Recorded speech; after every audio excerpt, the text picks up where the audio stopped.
Today, welcome to Civil Engineering Department 7th final year.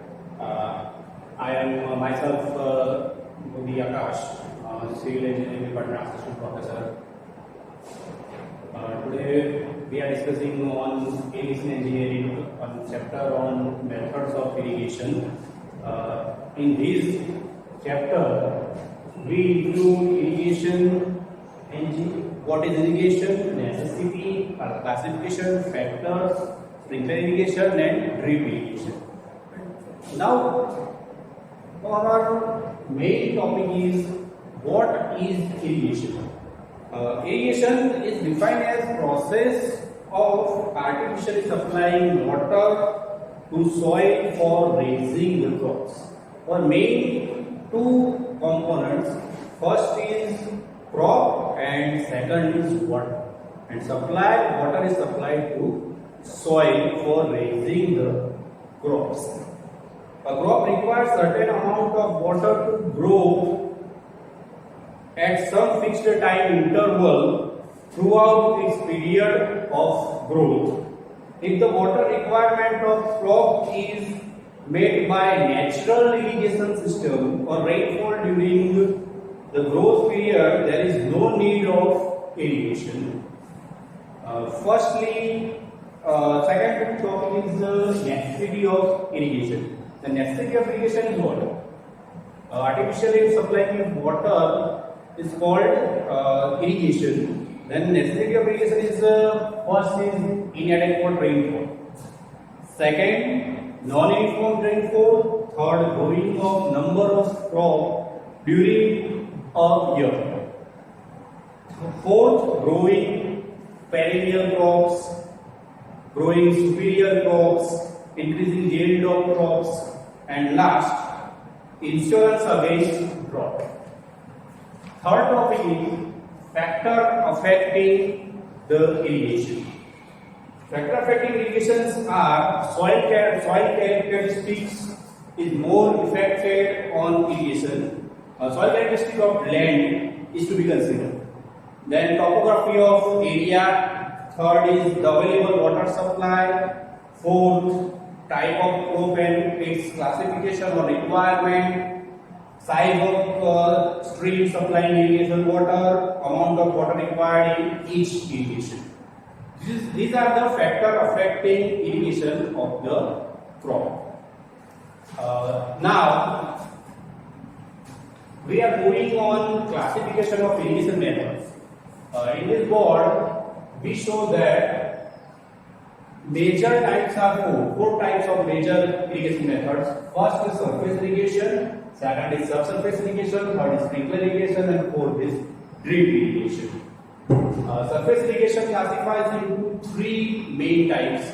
First is flooding method, second furrow method, third is contour flooding. Flooding method classifies into two types. First is wide flooding, second is controlled flooding. Controlled flooding are classified into six types. First is free flooding, controlled for laterals, border strips, check flooding, basin flooding, and zigzag method. All are the types of irrigation method.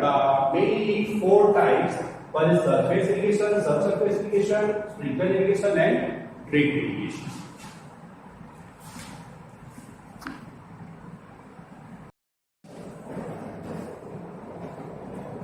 In this topic, surface irrigation, two types of methods, surface irrigation and subsurface irrigation. Then in surface irrigation, it classifies into flooding method, furrow method, and contour farming.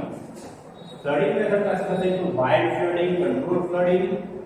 Controlled flooding classifies into free flooding, contour laterals, border strip, check flooding, basin flooding, and zigzag method.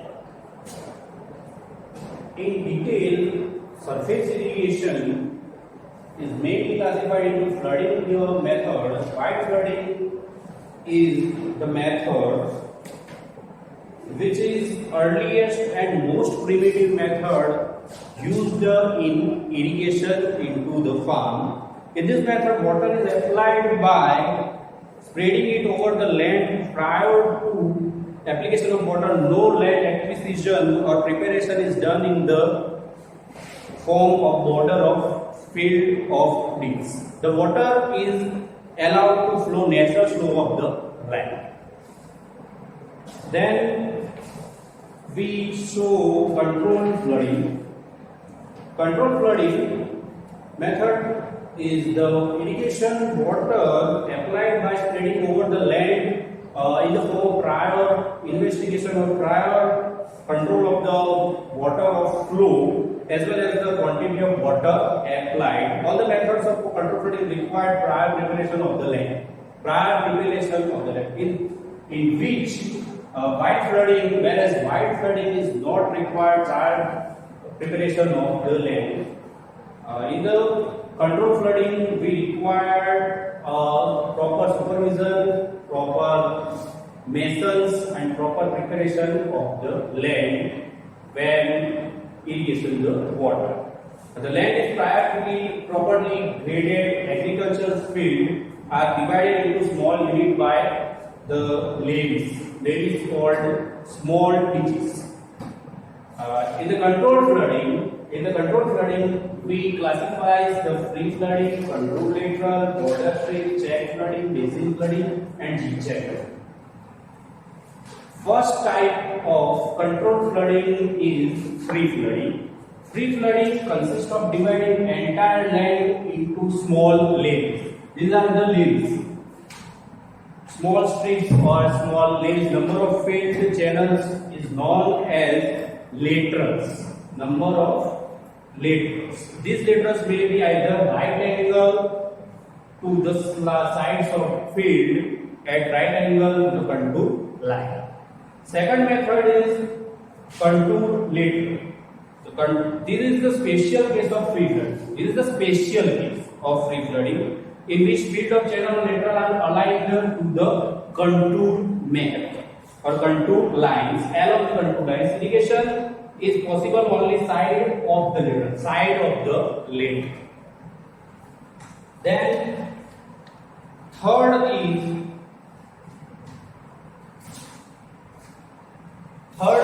border strips. Border strips, in this method, agriculture area is divided into in the form of borders or a series of the long strips known as border strips by levees small one. Its size is 10 to 20 meter, each lateral size 10 to 20 meter wide and 100 to 300 meter long approximately. This method is suitable when area is at level at gentle slope, no cross. Then fourth method is check flooding. In check flooding, rock area is divided into some plots. Check area is divided into some plots, which are relatively leveled into the check. Water from field level allowed to provide from the ditch and opening is provided when water is flow into along the connecting lane. Fifth type is basin flooding. Fifth type is basin flooding. Basin flooding is mainly used for orchards. Orchard means trees of fruits. In this method, agriculture area is subdivided by main ditch from the connecting small ditches or specially check flooding. This is the other type of check flooding method. Each plant is enclosed by circular channel which is called basin. Circular channel which is called the basin. Basins are connected small filled ditches and it is connected to main ditches. And last method is zigzag method. In this method, agriculture is subdivided by small plots by low burning zigzag methods. Alternate methods, and the water flows in zigzag way to cover the entire area. When the desired depth is attained, the openings are closed. Then, second, our surface irrigation. Second type of main type is furrow method. Furrow irrigation avoids the flooding the entire field surface by channeling the flow along primary direction of the field using furrows. Furrow necessitates the wetting of only about half of 1 feet of field surface. This reduces evaporation loss considerably. Furrow irrigation requires more labor than any other surface irrigation method. Furrow irrigation is more labor required from the other irrigation methods. Then last method is of surface irrigation is contour farming. Contour farming is practiced in hilly areas, mainly hilly areas, especially hilly areas with slope and falling contour. The land is divided into the small horizontal strips called terraces. Small berms are constructed at the end of earth terrace to hold water up to equal height. This contour farming is especially practiced in hilly areas.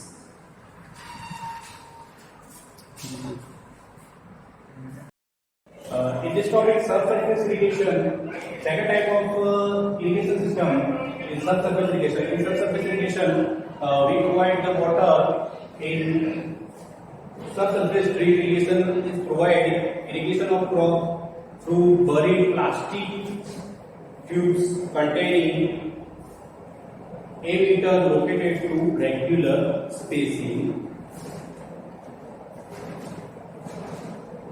This is the subsurface irrigation method consisting of supplying water directly to the root zone of the plant. Directly supplying the water to directly root zone of the plant. The favorable condition for subsurface irrigation. So favorable condition is most important in this method. First is moderate slope. Slope is moderate. Second, uniform topographic condition. Uniform topographic condition. Third is good quality of irrigation water.